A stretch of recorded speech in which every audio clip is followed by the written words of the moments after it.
All right, so we've moved our way just a short distance over here to the bridge, and so what we're going to be doing is we're going to be working our way across the structure here.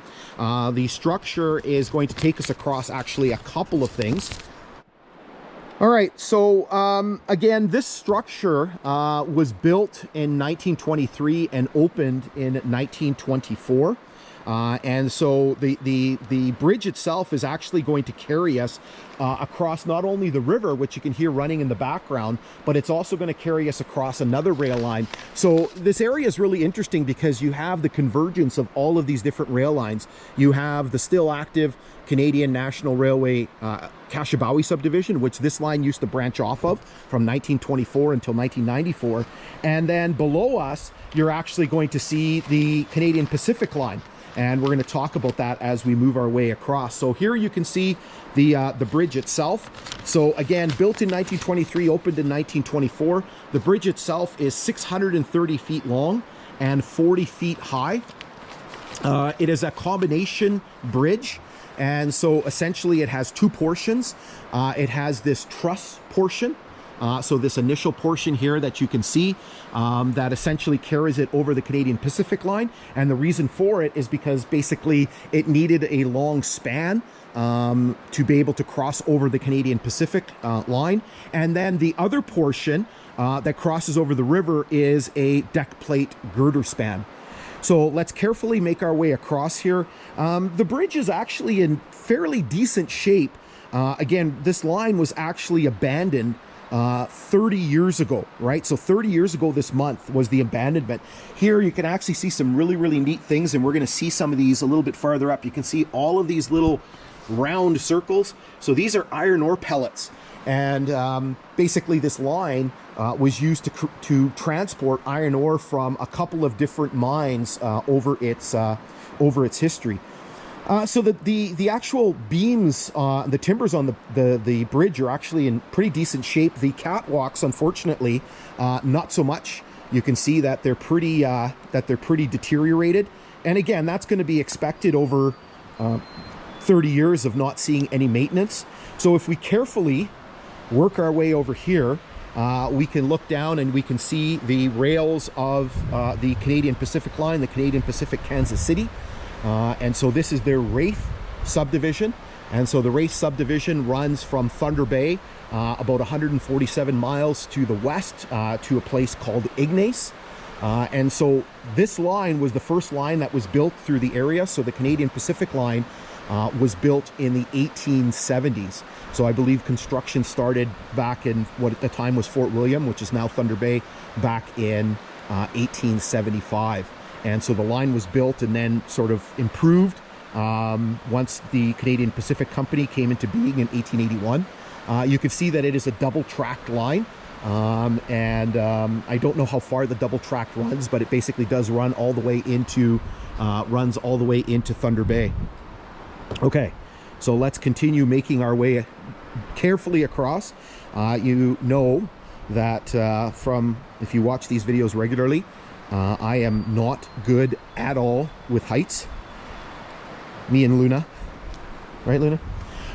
We're not good with heights, so we gingerly walk our way across these. You can hear the river running. And so this is the Matawin River. Now, what's interesting is actually, if you look at a map, it shows up as a different name. So on the maps, it actually shows up as the Shabandouan River, but the highway, which is just to the south of us, the highway crosses the river just up ahead, and on the highway, the name actually says the Matawin River, right? So it's kind of weird how there's all of these different names. Here you can see one of the fire barrel platforms. You can see there's a telegraph pole over there in the background. So maybe what we'll do is we'll flash you up at this point here, we'll flash you up a couple of maps. And so essentially you can kind of see where we're at geographically, and you can see the river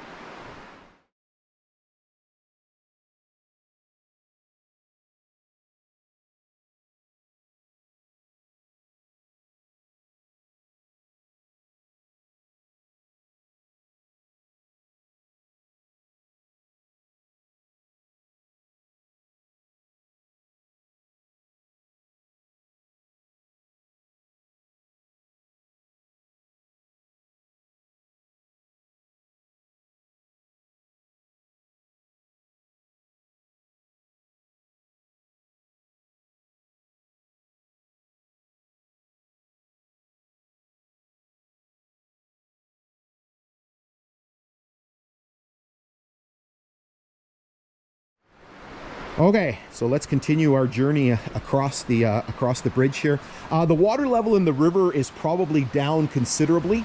It's been pretty dry over the last sort of little bit. So what happens is this river, the Matawin River, flows to the east, and eventually just up ahead, just down that way, it actually merges with another river, the Dog River, and the convergence, the confluence of those two rivers forms the biggest river in the area, which is known as the Kaministiquia River. And actually, right near that convergence point, or that confluence point, we actually have where the Grand Trunk line that we're taking a look at actually used to cross the river.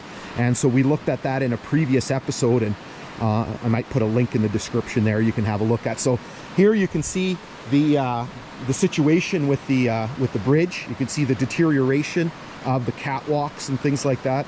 So I first visited this bridge back in 1996, not long after the line was abandoned, and I remember coming across it again.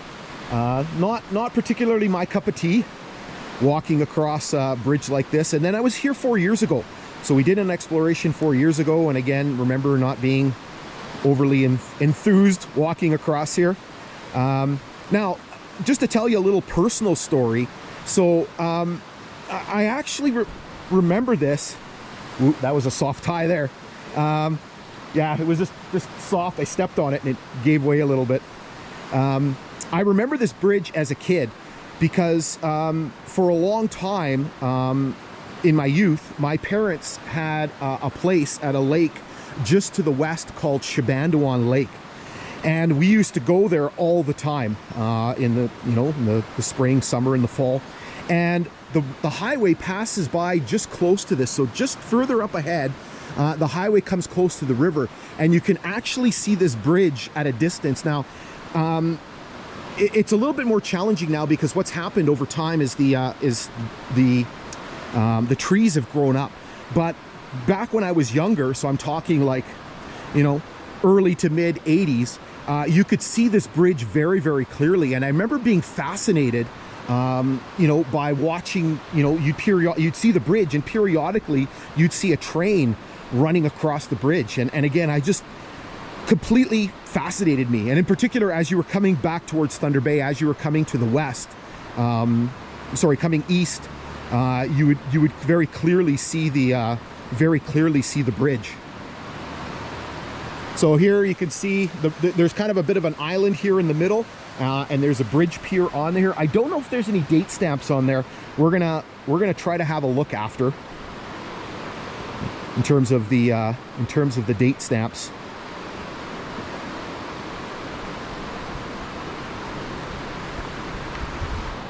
So it is the middle of May. So normally the river is probably a bit higher, but like I said, it's the water levels are very low due to some pretty dry conditions. So here we're kind of drawing our way towards the end of the bridge. Just a little bit farther to go. Luna's gingerly making her way across too. As I said, Luna doesn't like the bridge either.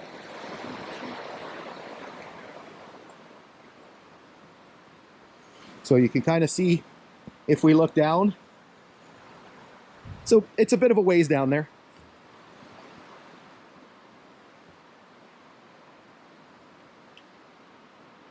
So if we pan back, again, you can see this deck plate portion, and then you can see the truss portion.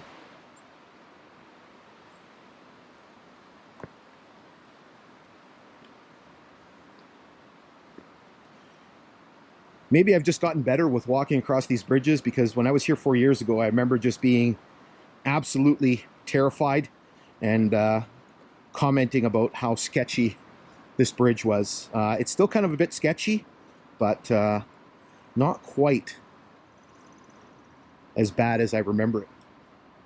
Is there a train coming? Sounds like. Okay, so we might have a special situation here. Okay, so we got a Canadian Pacific, Kansas City.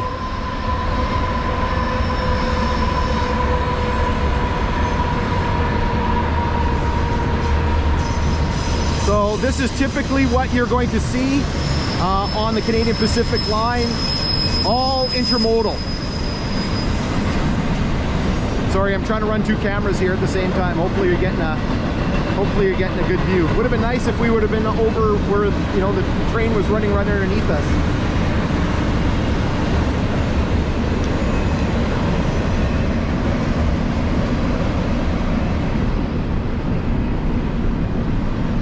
All right, so we've reached the northern or western side of the bridge, and so maybe what we'll do is we'll work our way down and take a look at a little bit of the undersides. We're also going to put the drone up and basically have a look at the bridge from the drone.